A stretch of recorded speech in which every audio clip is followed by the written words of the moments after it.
नमस्कार. नमस्कार. मी कृषी बिंदू प्रतिनिधी राम सोकाळकर आज वाटापूर या भागामध्ये आलोय.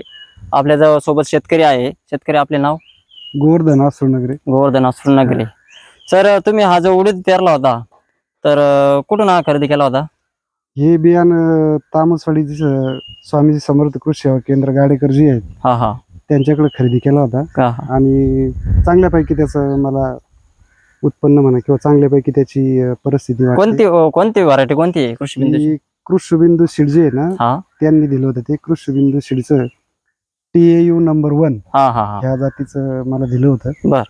साधारणतः वाढ मला अपेक्षित वाटली. हा तुम्ही समजा व्हिडिओ तर पाहतच हा असाल हा आणि जी त्याची उत्पन्नाची बाजू आहे बर. ज्याला शेंगाची संख्या म्हणून हा ती ही चांगल्या प्रकारे गुच्छ आहेत हा हा आणि त्याला जो दाण्याचा किंवा हे शेंगा जी आहे जाड आहेत. हा शेंग जाड आली म्हणजे पर्यायाने मधलं बियाणं सुद्धा ऑटोमॅटिकच जाड राहतं.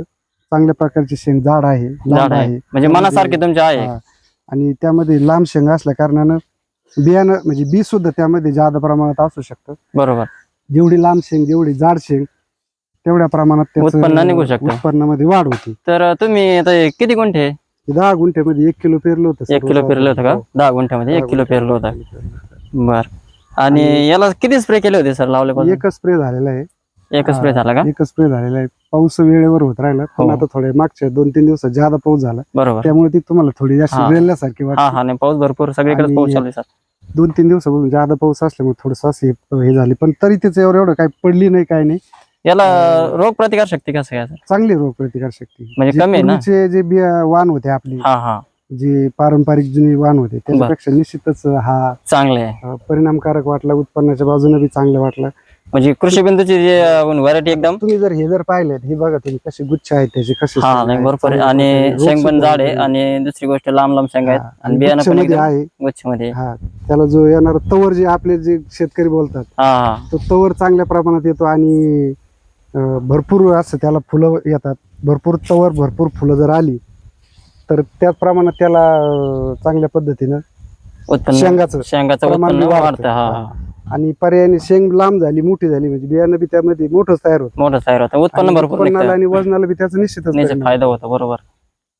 तर समाधानी आहात का तुम्ही कृषी बिंदूचं हे आपल्या इथे व्हरायटी वापरून? अत्यंत उत्तम सीड आहे आणि आता 10 गुंठ्यात ट्रायल झाली त्याची. हा पुढल्या वर्षी निश्चितच आम्ही याचा चांगल्या प्रकारे जास्त क्षेत्रावर घेण्याचा घेणार प्रयत्न प्रयत्न करू. करणार. उत्पन्न चांगलं वाटलं आणि त्याचं फवारणीचा बी खर्च आम्हाला थोडासा कमी वाटला. हा कमी जातो रोगाला बी फवारणी. एवढा बळी पडत नाही. नाही.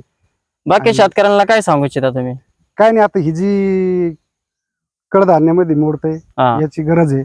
नाही नाही आपले उत्पन्न कृषी जास्तीत बिंदूचे जास्त- उत्पन्न जास्तीत जास्त मिळणं गरजेचं आहे हा आणि कडधान्याची बाजारपेठेत किंवा आहारात बी महत्व आहे त्याचं. मत आहे. बरोबर बरोबर. आणि हे जी नवीन नवीन संशोधन येते कृषी बिंदूचं जे संशोधन आहे ह्या हो. जातीचं तायवानची नंबर 1 TU नंबर 1 काहीतरी असं उडीद आहे हो त्याचं. बरोबर. तर हे निश्चितच मला वाटतं शेतकऱ्याच्या दृष्टीने वरदान राहील. चांगलं आहे आणि variety. चांगली पण आहे. हम्म. उत्पन्नाच्या दृष्टीने मला तरी भरपूर समाधानकारक वाटते बरोबर. आणि शेतकऱ्यांनी चांगलं लावायला वाटतं. पाहिजे. आणि बऱ्याचशा शेतकऱ्यांनी त्याचा आपल्या शेतामध्ये त्याचं निश्चित प्लॉट घेऊन त्याचं लावायला पाहिजे. वापर वाढ करायला व्हायला पाहिजे. गरजेचं म्हणजे वाढवणं अपेक्षित आहे. बरोबर. आता माझं पुढच्या वर्षी जर नियोजन. 10 गुंठ्याचं ट्रायल झाली समजा मी जवळजवळ पुढच्या वर्षी 2 एकराच्या आसपास माझं अरे वा छान छान. नियोजन आहे. हा हा आणि दुसरी गोष्ट अशी आहे की जसं पूर्वीचे वाण आपल्याला 2-3 तोडण्या करायला लागायच्या बर.